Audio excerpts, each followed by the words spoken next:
আমি আয় আয় আয় সামনে।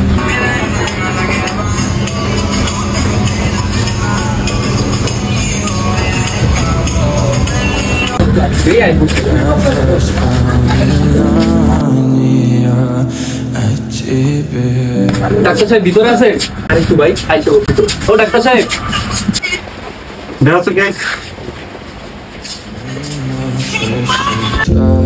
আপনাদের সমস্যা কি? চিকিৎসা কেন? ভাই ডাক্তার একটু ডাক দেন না ভাই, আমার ভাইয়ের অবস্থা খুবই খারাপ ভাই। হ্যাঁ রোগী সিরিয়াস। আচ্ছা আচ্ছা নিয়ে এসো। আচ্ছা আসুন ভিতরে আসুন।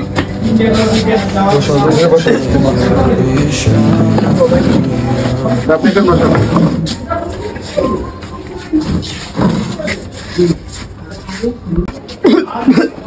সমস্যা ডাক্তার সাহেব আমার ভাইটার বাঁচান ডাক্তার সাহেব, অনেকদিন যাবত অসুস্থ ডাক্তার সাহেব, আমি বুঝতেছি না ডাক্তার সাহেব, আপনি কিছু একটা করেন ডাক্তার সাহেব।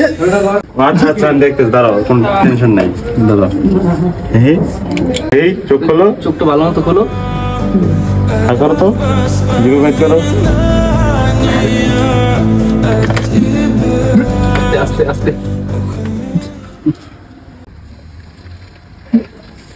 এই জোরে শ্বাস করো, জোরে জোরে নিঃশ্বাস নে। দেখেন তেমন কোনো সমস্যা নাই, জ্বর ঠান্ডা কাশি আর কি, তবে পুরোপুরি বুঝতে হলে আমাকে টেস্ট দিতে হবে, টেস্ট করে দিতে হবে। ওর নাম কি? যুবরাজ, বয়স? বয়স 18। ডাক্তার সাহেব আমরা তো গরিব মানুষ, একটু যতটুকু লাগে অতটুকুই লেখেন ডাক্তার সাহেব, বেশি কিছু দিয়েন না, বুঝেনি তো টাকা পয়সার সমস্যা। না না সমস্যা নেই।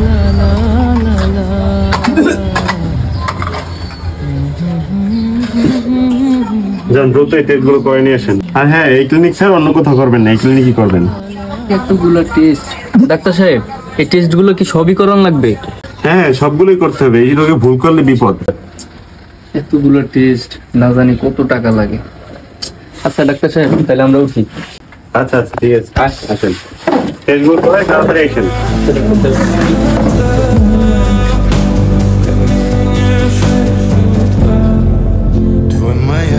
এতগুলো যে টেস্ট দিল ডাক্তারে, এত টাকা যে কই পামো মাথায় কাজ করে। এই তাড়াতাড়ি এসো, ক্লিনিকে তাড়াতাড়ি ফোন দিয়ে খবরটা দিয়ে দাও।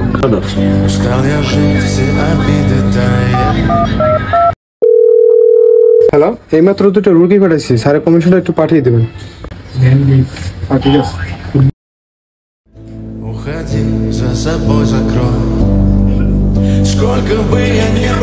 ডাক্তার সাহেব, ও ডাক্তার সাহেব, ডাক্তার সাহেব ভিতরে আছেন? আসুন আসুন বসেন, এখানে বসেন।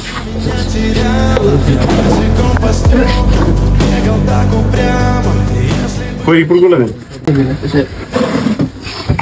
সবগুলো করাইছেন? হ্যাঁ ডাক্তার সাহেব আপনি যেগুলো লিখে দিয়েছিলেন ওইগুলো সবগুলোই করছি।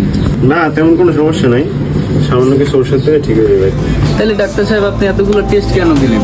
আগে কিছু ওষুধ দিয়ে দিতেন, আমি গরিব মানুষ, টাকা নাই, কতগুলো টেস্ট করছি, কত টাকা খরচ করছি ডাক্তার সাহেব। আরে এটাই তো নিয়ম, ভালো থাকার জন্য সবকিছুই করতে হয়। না পাওয়ার গ্যাস্ট্রিক এগুলো খেলে ঠিক হয়ে যাবে।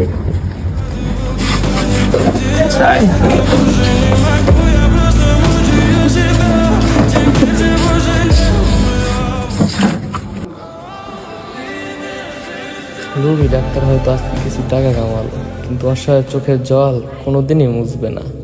আমাদের এই বাংলাদেশে এরকম হাজারো ক্লিনিক আছে যেখানে চিকিৎসা নামে ব্যবসা চলে।